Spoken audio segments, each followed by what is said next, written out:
Wendi. We're here at Virgin Active today to talk about butts.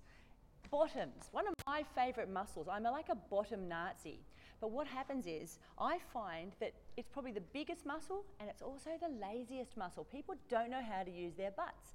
And I've been thinking about this and I've been trying to work out the best ways to get people to turn on their bottoms. So that's what we're going to work on today, is to actually get glutes activating, using some stretching, using some floor work and some standing exercises, and working a little bit with a Dynaband if you want to.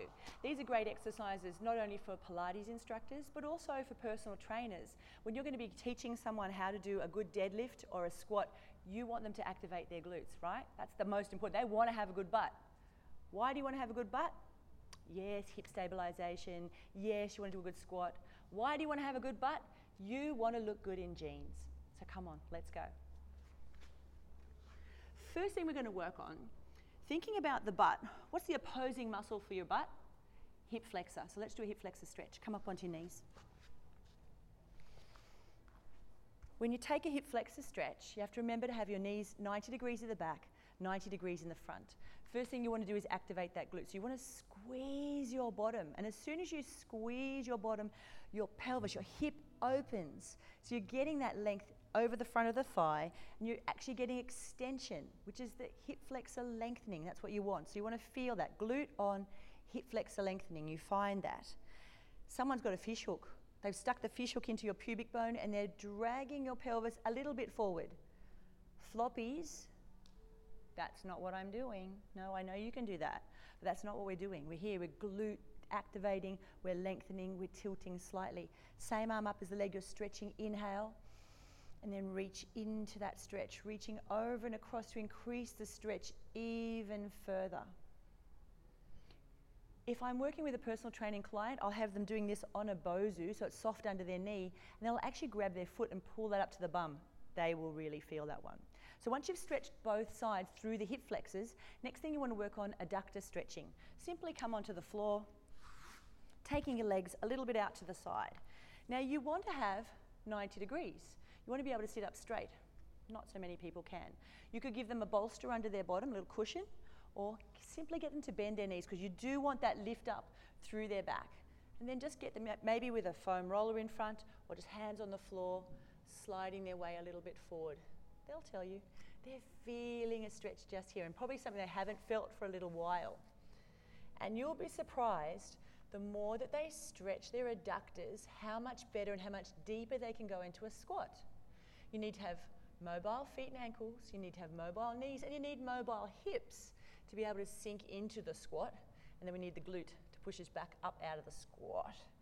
Holding your stretches for at least 30 seconds. So hip flexors, adductors, and now down we go into our glute activation. So you're lying on your back. Feet slightly apart, neutral spine, so you're not imprinting, you're not arching, you're just somewhere in the middle, nice and soft. Get them to cup their bottom, so they're just kind of holding their buttocks. The most important thing you have to think about is pushing your feet into the floor. So they've got to push their feet down, and as soon as they push their feet down, they should be starting to feel a squeeze in their bottom, and then just relax. So don't go anywhere yet.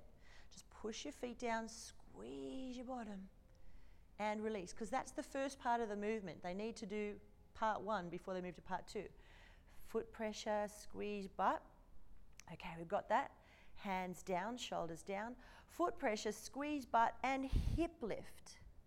And lower. It's not your traditional articulated rolling bridge. I mean, that's a lovely thing to do. But what we're doing today is a plain old hip lift, glute activation. Squeeze the butt by pushing the feet and drive up and lower back down. At the top position, you want to feel that you've got a ski slope from your rib cage along the knee and shooting out over the top. So we're getting ready for those Olympics. And then back down again. Breathing out to press up. And lowering back down. As they're doing their hip lifts, watch that they're not letting knees roll out to the side or knees buckle into the center. Feel they've got the weight through the ball of the big toe and the weight through the ball of the little toe. So you're going straight up. Press through the heels as well. About 10 of those. So when they're getting good at those, the next level from there, of course, would be a single leg version. Cross the ankle over. They think they're doing a hip flex, little glute stretch. Not yet. First of all, 10 times hip lift. Up and down. You can pick up the tempo if they've got the hang of things, but make sure they're driving the heel into the floor as they take this exercise. Press and lower. Breathing out, press. How can we make this one harder? Say they've done 10 of them, they hold at the top.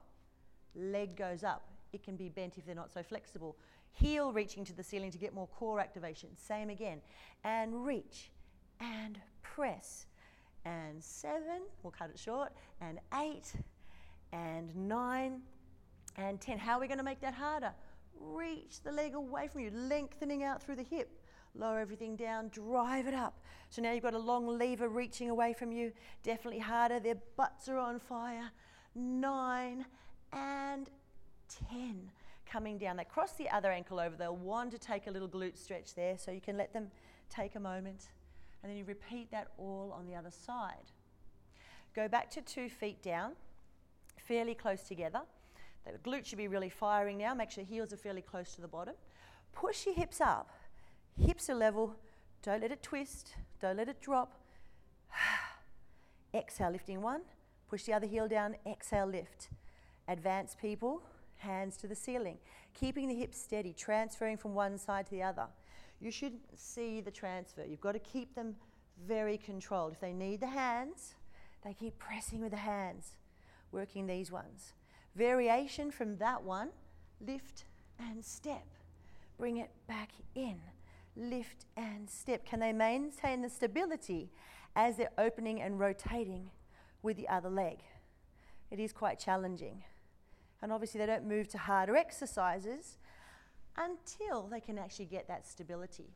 So what you need now, your band. You want to tie it, you might tie it this way, above your knees. Green bands are kind of medium level, blue bands are going to be a little bit stronger. Stronger isn't always better. They want to have a bit of resistance. Clamshells.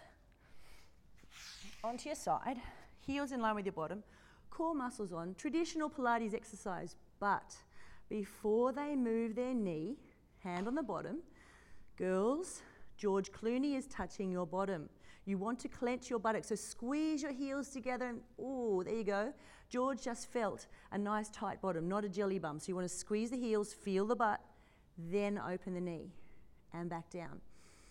Same principles apply in Pilates as they do in a weight training room, time under tension. So ba-boom, ba-boom is not going to be a very good clamshell compared to work with the breath. Squeeze the heels. Try that one more time. Focus on using your butt. I want my bum to look good in jeans, legs up, tummy muscles on, or to look good in leggings, so we all get fabulous leggings now. You've got to have a bottom. Your pants will fall off if you don't have a bottom. Let's go. Press and lower. Good, so about 10 of each of those. The band now comes down around your ankles. So we're going to work a little bit of an eccentric phase, the negative rep. Again, you're lying down. Advanced people can have their hands up, newer people hands down. No arching, feet forward, legs really straight, stretching away from your heels, reaching out. 2 legs up, top leg up, tension on the band. Bottom leg down, more tension on the band. So this leg's really working. Woo, and bring it back down. 2 legs up, top leg up, bottom leg down and lower, keeping your core. 2 legs up, top leg up, bottom leg down. Oh, we're starting to feel it. That's it. And again, you'd be aiming for 10. We'll just do one more. And lift, and lower, and down. Now your clients would repeat all their clamshells, etc. on the other side and the eccentric phase. Then you could go into monster walks just to finish off. This used to be one of my favorite exercises in class, just for the simple fact I like making people look funny. So you're down in a squat. You're sticking your butt out. You've got your core on. You've got tension on the band. Pretend you're going to catch a ball. Shoulders down. Little step, little step, little step, little step. Ooh, hello, bottom. Yes, yes, we're really working for this one. You've got to keep that tension. You've got to stay low. They'll start coming up. Too easy. Get them down. Little monster steps. They do about 10 one way, 10 the other way. Then you could also go forward, forward. They've got to keep stability here. So as they lift through the band, going forward and back, you've got to really keep your core strong to be able to maintain the pressure. And after a couple of laps side by side, couple of laps forward and all of that stuff there, stand up. Take a breath and release. So that's a butt waker upper. As I said, from that point there, you might maybe only do half of those exercises and then head off into the weights room to be doing all your front squats and your deadlifts and all of those exercises that really have to use glutes to activate.